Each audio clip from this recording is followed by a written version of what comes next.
जमीन घोटाला मामले में ईडी पूर्व सीएम से 13 दिनों तक पूछताछ कर चुकी है और 14 फरवरी को हेमंत सोरेन को कोर्ट में पेश किया गया। वहीं हेमंत के करीबी विनोद भी ईडी कार्यालय पहुंचे। जेएसएस-सीजीएल पेपर लीक मामले में सीबीआई से जांच करने की मांग को लेकर आजसू के एक प्रतिनिधि मंडल ने उपायुक्त कार्यालय पहुंच प्रदर्शन करते हुए उपायुक्त के माध्यम से राज्य के राज्यपाल को ज्ञापन सौंपा। जमशेदपुर के सिद्धगोरा स्थित सूर्यधाम परिसर स्थित राम मंदिर के चौथे वर्षगांठ को मंदिर कमेटी धूमधाम से मनाने जा रही है। इस मौके पर रामचरितमानस कथा पाठ का आयोजन किया जा रहा है। आजसू पार्टी केंद्रीय कार्यालय में आज सैकड़ों युवाओं ने पार्टी का दामन थामा।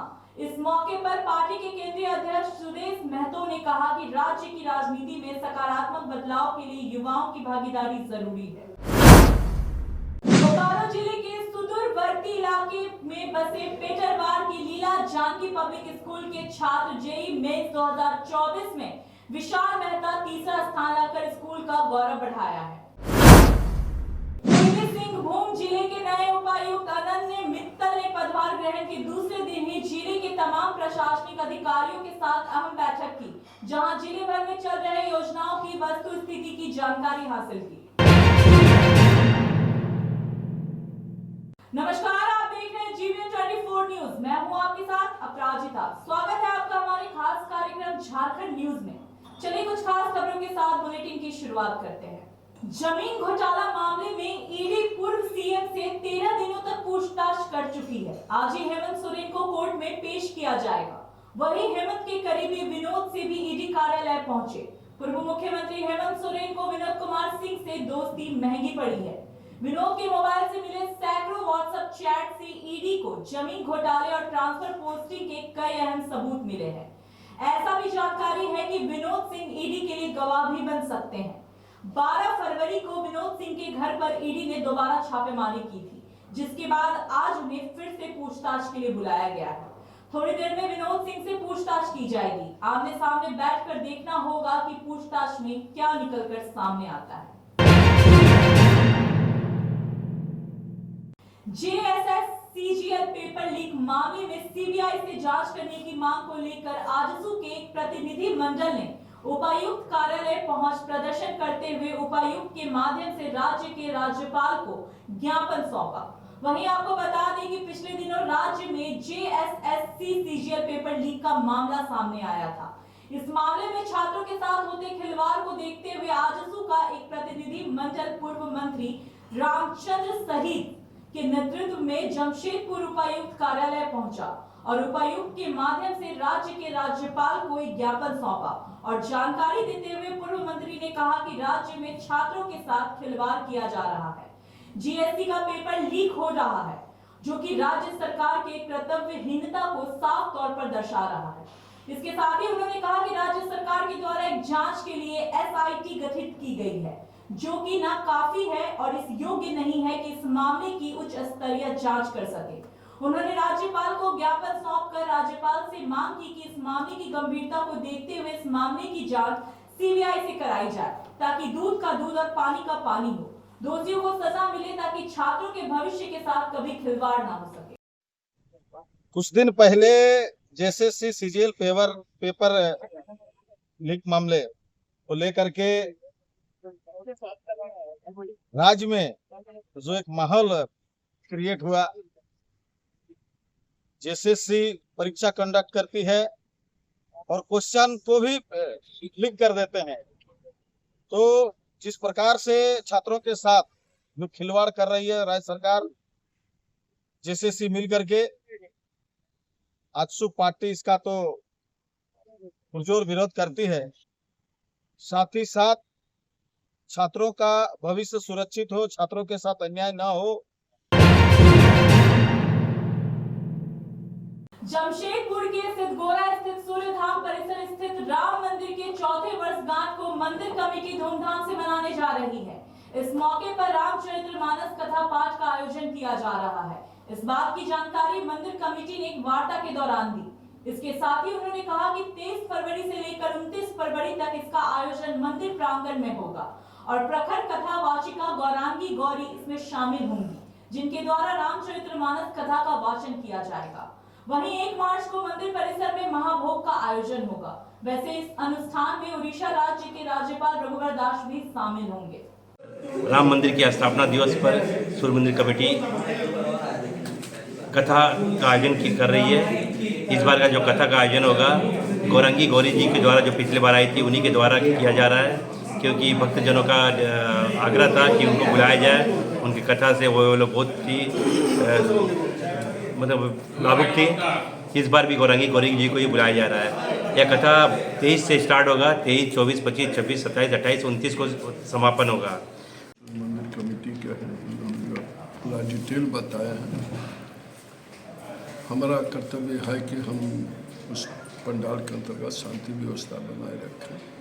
हमारे सारे कमेटी मेम्बरान हैं, अन्य कार्यकर्ता हैं। हमारी कमेटी में हमारे महिलाएं भी बहुत ज़्यादा है, जो आपको कमेटी के पदाधिकारी भी हम लोग रखे हैं। शांतिप्रिय ढंग से हम लोग इसको कर सके, उसीलिए हम लोग सब एकत्रित होकर रूपरेखा बना रहे हैं। बोकारो जिले के सुदूरवर्ती इलाके में बसे पेटरवार के लीला जानकी पब्लिक स्कूल के छात्र जेईई मेंस 2024 में विशाल मेहता तीसरा स्थान लाकर स्कूल का गौरव बढ़ाया है। वहीं अच्छे परिणाम लाने के कारण स्कूल के प्रबंधन एवं शिक्षक और शिक्षिकाएं भी काफी गौरवान्वित महसूस कर रहे हैं, क्योंकि इस विद्यालय में अध्ययन कर चुके 3 होनहार छात्रों ने अपनी प्रतिभा का भरपूर प्रदर्शन किया है। विशाल मेहता ने 99.82%, बादल कुमार ने 98.06% और आकाश बनर्जी ने 93% अंक प्राप्त कर इस विद्यालय का तो मान बढ़ाया ही, साथ ही अपने परिवार और पूरे क्षेत्र का सर ऊंचा किया है। इतना ही नहीं, विशाल मेहता झारखंड के तीसरे बड़े टॉपर बन अपना परचम लहरा रहे हैं। ज्ञात हो कि विशाल मेहता और आकाश बनर्जी ने इस विद्यालय में वर्ग नर्सरी से ही तथा बादल कुमार वर्ग अष्टम से ही अध्ययन कर चुके हैं। विद्यालय के निदेशक नीरज कुमार सिन्हा ने विद्यालय परिवार की ओर से बुके देकर और मिठाई खिलाकर हौसला अफजाई की। वहीं प्राचार्य अमर प्रसाद ने इन छात्रों को महान उपलब्धि के लिए 2024 बधाई प्रेषित किया तथा पूरे विद्यालय परिवार की ओर से इनके उज्जवल भविष्य की कामना की है। वहीं मंच का संचालन अभिषेक खन्ना ने किया। सेकेंड पोजीशन ऑल झारखंड में प्राप्त किया, इसके संदर्भ में आपका क्या कहना है? मेरा कहना है कि विद्यालय और बच्चे दोनों ही अपना आगे का एम लेके चला है और बच्चे मेहनत कर रहे हैं। विशाल काफ़ी मेहनत किया है और ये बच्चा स्टूडेंट जब से हमारे स्कूल में है, इसका मेहनत हम शुरू से देखते आए हैं और हम लोग कहते थे कि ये लड़का कुछ न कुछ एक दिन करेगा। किसको श्रेय देंगे और क्या कहना चाहिए? हम तो सबसे पहले लीला जानकी पब्लिक स्कूल पेटवार को श्रेय देना चाहता हूँ, जहाँ मैंने बच्चे का प्रवेश कराया नर्सरी से क्लास 10 तक, और मुझे पूरा भरोसा और उम्मीद थी कि यहाँ से हमको बच्चे का जो अचीवमेंट चाहिए वो मिलेगा। ऐसा नहीं कि हम ग्रामीण क्षेत्र में हैं, केवल ग्रामीण कह देने से हमारी जो ये उपलब्धि प्राप्त करने के बाद आपको कैसा एहसास हुआ? मुझे बहुत अच्छा एहसास हो रहा है, मुझे बहुत गर्व की अनुभूति हो रही है। इसका श्रेय किसको देते हैं? मैं इसका श्रेय अपने हार्डवर्क को, मम्मी पापा को, अपने टीचर्स को देता हूँ।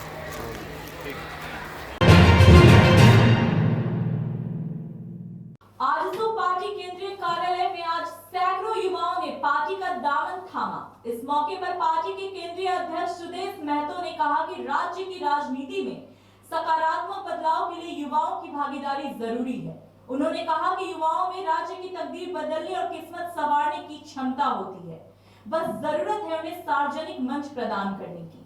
सुदेश महतो ने इस मौके पर पूर्व के हेमंत सरकार पर गंभीर आरोप लगाते हुए कहा कि राज्य के नेता खनिज को लूटा, कोयला लूटा, बालू को लूटा, अब युवाओं के भविष्य को लूटने का काम कर रहे हैं, जिससे राज्य की जनता और राज्य की युवा सरकार इस कारनामे से खुश नहीं है।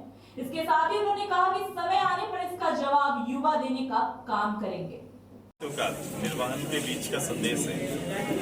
पार्टी को अपने विचारों को जनप्रिय पाने वाले लोग पार्टी के लिए संगठित हो रहे हैं और इस राज्य के लिए भी एक अच्छा अवसर है जब कुछ लोग पेशेवर रूप से राजनीति करते हैं, जिनका पेशा राजनीति नहीं है लेकिन राज्य के लिए चिंता करने वाले लोग भी एक प्लेटफॉर्म में आ रहे हैं। ये एक बहुत ही पॉजिटिव संदेश है।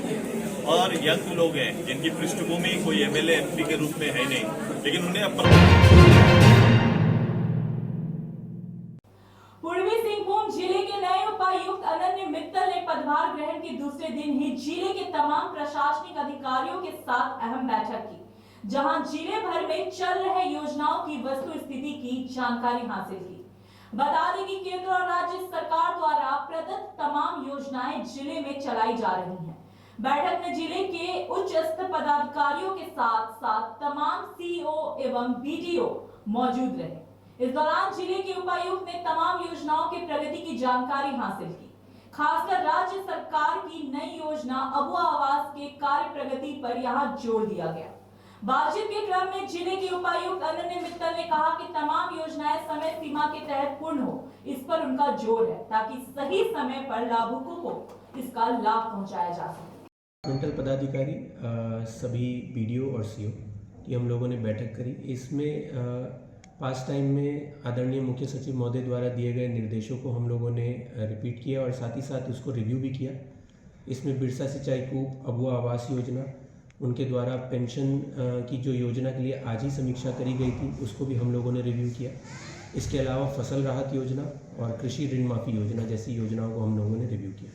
पशुधन योजना में भी हम लोगों ने रिव्यू किया कि उसके टारगेट कितने अचीव किए गए हैं और कितने डीबीटी पेंडिंग है, उसको भी हम लोगों ने समीक्षा करी।